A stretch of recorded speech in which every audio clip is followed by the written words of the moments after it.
Hello everyone, Isha here. So today's race was in Qatar. We had the Qatar Grand Prix and it was interesting.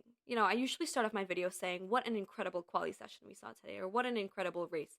But I feel like today's race wasn't really that incredible. In my opinion, I think that might have been because of the fact that the drivers had to pit every 18 laps. It could have been because of a bunch of other reasons, but you know what? Let's just recap the race and let's start off with Mercedes. Now, Mercedes, right off the bat, into turn one, Lewis Hamilton goes into George Russell. Now, at the time, Hamilton thought it was Russell's fault. I think Russell thought it was Hamilton's fault. It was a little confusing, but afterwards, when Hamilton saw the slow mo version of the accident, he admitted that it was 100% his fault. He took full responsibility of that, which is really incredible to see because not a lot of drivers do that.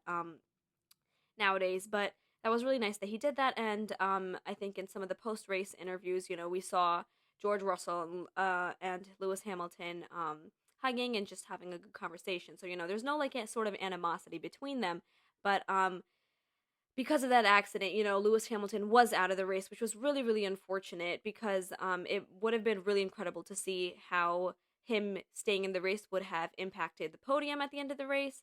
But the great thing was that George Russell was able to finish fourth even after what happened. Now, another team that we have to talk about today is McLaren.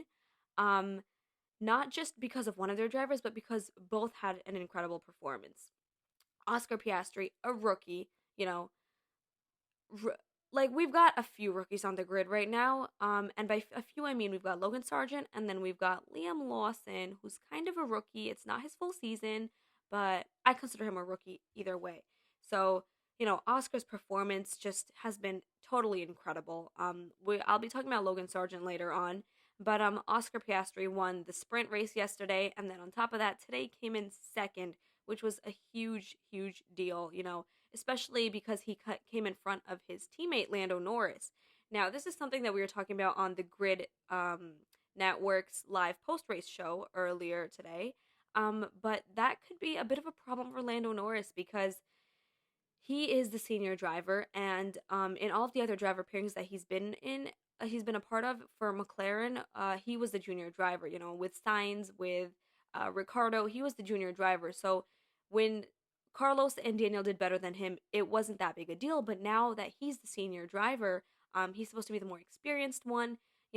Seeing his rookie teammate Oscar Piastri outperforming him might be a bit of a problem for Lando Norris.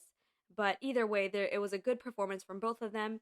And another thing I want to talk about was Red Bull and AlphaTauri. Now, we were hoping that Sergio Perez would start performing better again because otherwise his seat could be in danger for next season. But once again, today was an awful day for him again.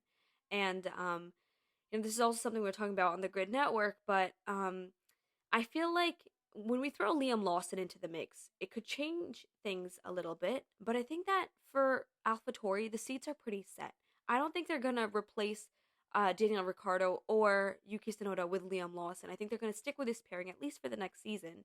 But I think that with Red Bull's looking for a partner who can match Max Verstappen better than Sergio Perez does.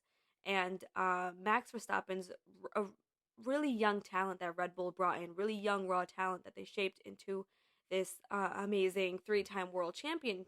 So I think that it's not going to be surprising if they bring Liam Lawson into the mix and bring him on as Max Verstappen's new teammate next season. I think that it could be very possible. And in one of my previous videos, I said that it all depends on Sergio Perez's performance, and Sergio Perez has not been performing well at all. He's supposed to be the experienced, seasoned racer, but I think the pressure's just really got into him, and I just don't see any way of him coming back from this. I really don't think that keeping him as a Red Bull driver next season would be good for the team. I just think that Red Bull needs to bring in some new young talent like Liam Lawson possibly, but I think that either way it would definitely be a gamble. Keeping Sergio Perez for next season would be a gamble. Replacing him with Liam Lawson would also be a gamble. So, it's going to be a risk either way, but Now, I mentioned that I was going to talk about the other rookie, so Logan Sargent. I just feel so bad for him.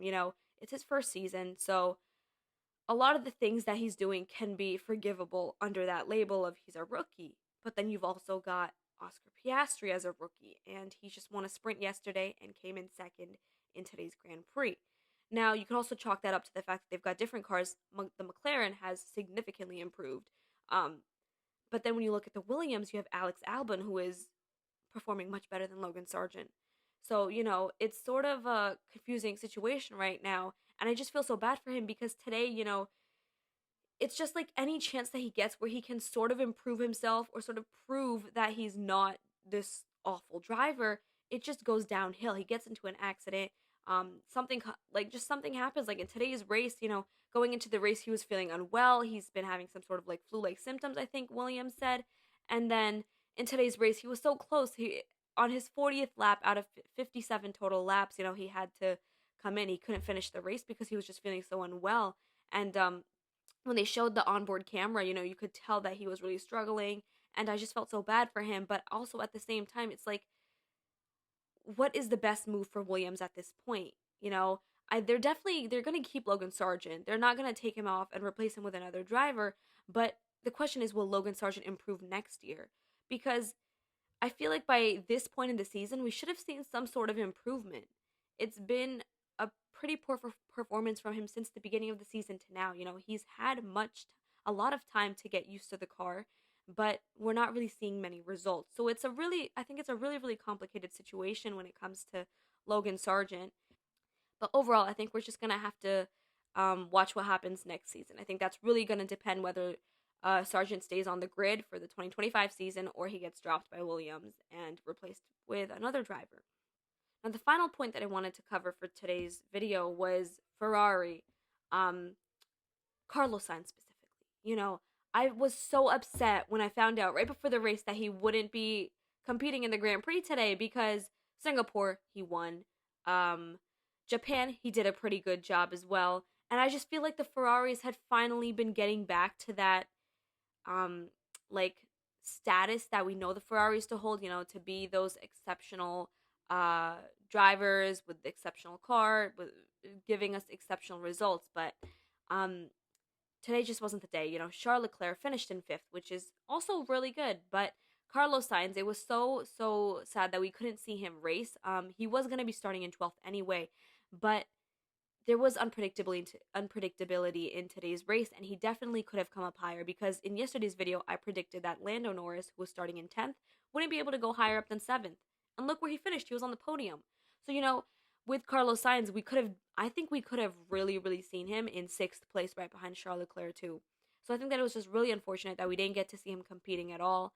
But I'm looking forward to the next race, which is going to be the Circuit of the Americas at the end of October.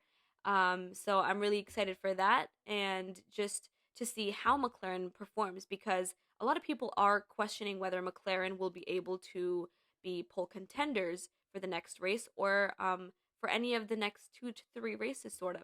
But I, to be honest, don't see that happening because what we're forgetting or maybe trying to ignore is that Max Verstappen is the man leading the pack. And unless he has an incredibly unlucky day or his car like malfunctions like we saw in Singapore, no one else is going to be beating him. I mean, he's the kind of driver who is 20, 30 seconds ahead of whoever's in second place. And even today, he was at one point 30 seconds ahead of Oscar Piastri, who was in second place. So, I just don't really see anyone else but Max winning unless there's some sort of like big situation that happens with Max or Red Bull. But I'm excited to at least see how much the cars, not just McLaren, but how much the Ferraris and the Mercedes can improve by the end of the season. I think it's going to be interesting to see, and I think it's definitely going to carry over into the next year as well. Now, that's all for today's video. Stay tuned because I will be uploading more videos between now and the next Grand Prix, which is going to be the Circuit of the Americas. And until then, have a good day.